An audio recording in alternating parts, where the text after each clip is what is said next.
And again, 50 of my newest friends and I say, ahoy!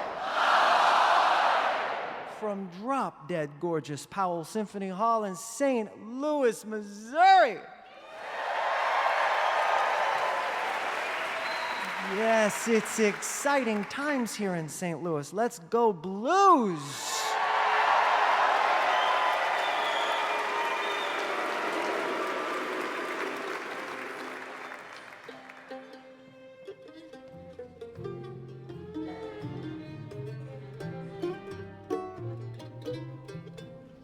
No, not those blues. Not those blues. Does everything have to be about music with you guys? I'm talking about a hockey team that as of January 4th had the worst record in the NHL, and as of May 19th is headed to the Stanley Cup Finals.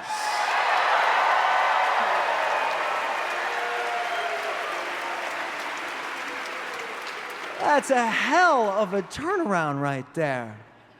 Is it the young goalie, the new coach, or is it the song?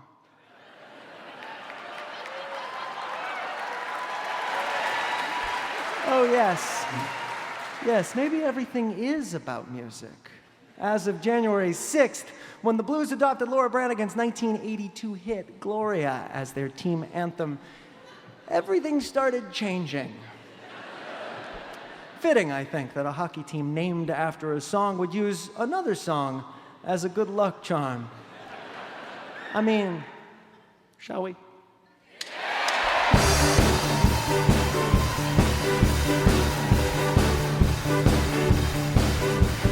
Gloria, you're always on the run now, running after somebody.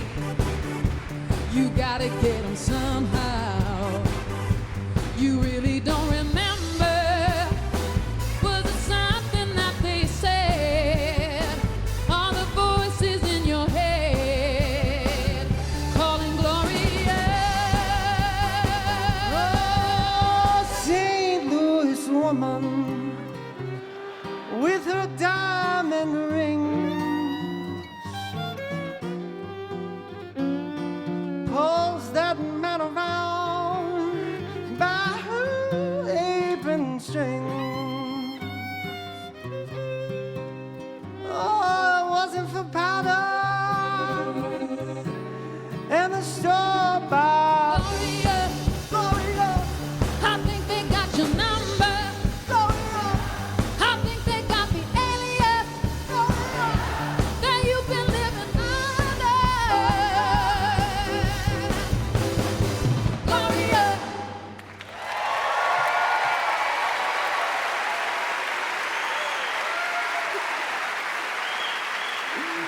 Yes, the blues season has been unforgettable, and like most contemporary memories, it has been well documented.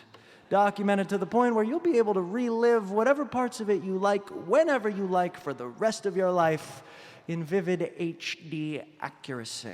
The other day, I was reliving a more personal moment. My little boy Calvin had his first tiny sip of wine in France last summer. And the way I tell it, a legendary winemaker gave us a half bottle from Cal's birth vintage and made us promise we'd give Cal a sip when we got home. He told us, In Burgundy, it's customary for a child to have his first sip of wine when he's 3.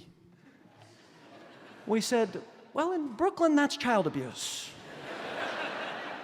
To which he replied, Don't worry, he'll be fine. so when we got home, we poured Calvin a roughly communion-sized portion of his wine.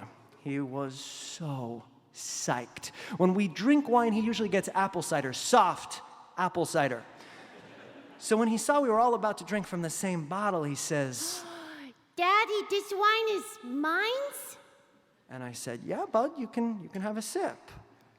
So he swirls, he sniffs, just like I taught him to do with his Martinellis. And after a series of remarkable facial contortions, he says,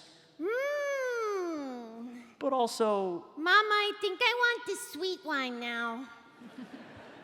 So I finished telling this story to our dinner companions the other night, and my wife says, Actually, I have a video of it. at which point I freeze in terror, because I didn't know I was going to be fact-checked in real time. I mean, I think my story was mostly true, but I do come from a long line of exaggerators, starting with my great-grandma Monette, who was born and raised right here in St. Louis, Missouri. She was a brilliant, brilliant sculptor, an eccentric woman, though, Grandma Mo. No one ever really knew how old she was. She just sort of said whatever number she felt. And she also said her father helped design and build a lot of the buildings for the World's Fair here in 1904. But it's also possible, after a quick Google, that he didn't. My favorite tale of hers is how she left St. Louis, actually. I've heard 3 versions of it now: hers, my grandma's, and my dad's. Basically, she was engaged to be married to a guy she wasn't wild about, but she had a crush on the milkman, who had fallen madly in love with her.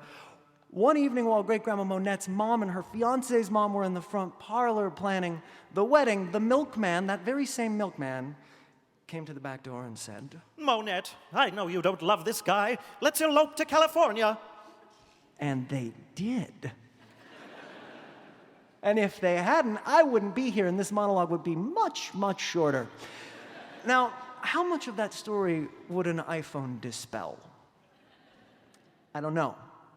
But it would have made one hell of a viral proposal video, let me tell you. The truth is that I prefer romance with a bit of creative license. When it comes to love stories, I love the story, I love the people in it, I love the people who told it to me.